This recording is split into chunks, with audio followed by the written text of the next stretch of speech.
There's something of a bushfire going on in Wayne Swan's office at the moment because he would no doubt be feeling very hot under the collar because tonight's his big night. He's the treasurer, and it's his big night where the budget gets released. Of course, the Labor government are desperate, aren't they, Luke from People's Choice Credit Union, are desperate to get back into the black, and cuts are going to be made all over the place, and perhaps incentives too to create more money. Is that right? Well, I think, that the Labor government's very focused on returning to surplus in the budget tonight. I think they've flagged a surplus of between $1 to $2 billion, which is pretty razor thin from an overall budget perspective. They've already announced or drip-fed some of the cuts coming through. I know there's some large cuts to defence, and that's probably one of the key areas, and a whole myriad of other things coming through as well.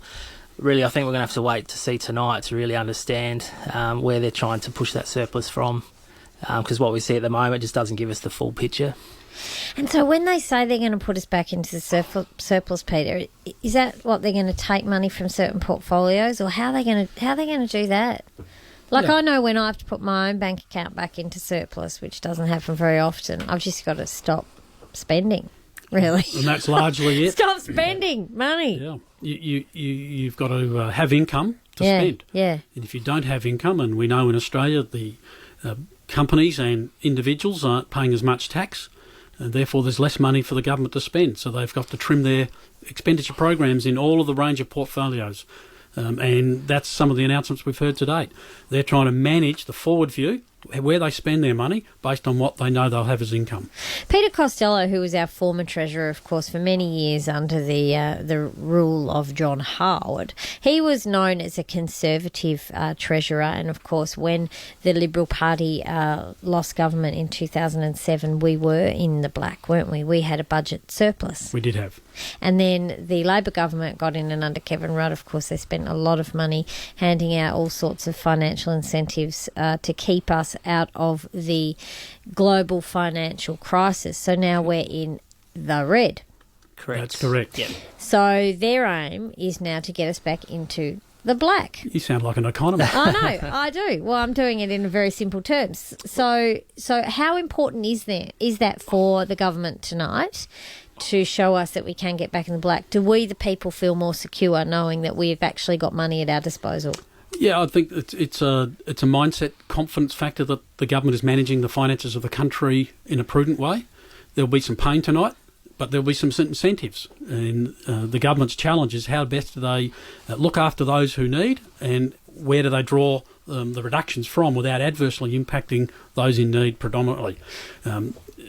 There are ways of doing that. We don't know all the detail, but we have heard some things leaked over the last few weeks and again over the weekend. But until the details are actually announced tonight in the budget, we don't really know the impact on us individually.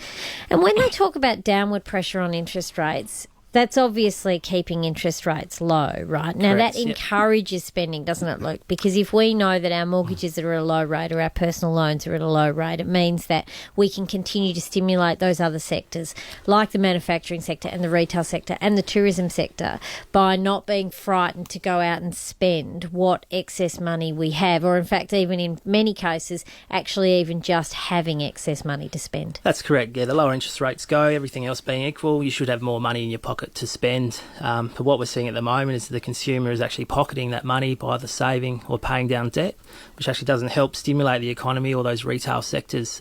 So we need people to get out there and spend a bit more and be a bit more confident about the economy to actually drive that economic growth out of those interest rates being actually a bit lower. And are credit unions and banks encouraging of that? Like, does that sort of affect you from a retail level? Probably directed more to you, Peter. Like, do you go, okay, we as credit unions and banks, we need to assist the government in doing this. Let's offer some holiday loans, or let's offer some good rates on car loans. Is that the sort of thing that you have to take into account? We certainly thrive on consumer and business confidence, and if that's down, people don't borrow. and they repay their debt, as Luke said. So in a very competitive environment that we do operate in, if we can incentivise people with a lower interest rate or lower fees on a product, and they will borrow money to invest or spend, that's good for the economy. So our challenge is to have consumers I should be confident. getting a bloody gold star. I'm in debt up to my eyeballs. I should be getting a gold star from Wayne Swan. Well, you probably are helping the economy when you borrowed the money, but right now you're repaying it. Yeah, well, not repaying as much as I'd like, let me tell you. But look, this is really interesting stuff, guys. We're going to obviously watch the budget tonight. Those of us that are middle-aged and boring, we're going to watch that and just see what Swanee delivers.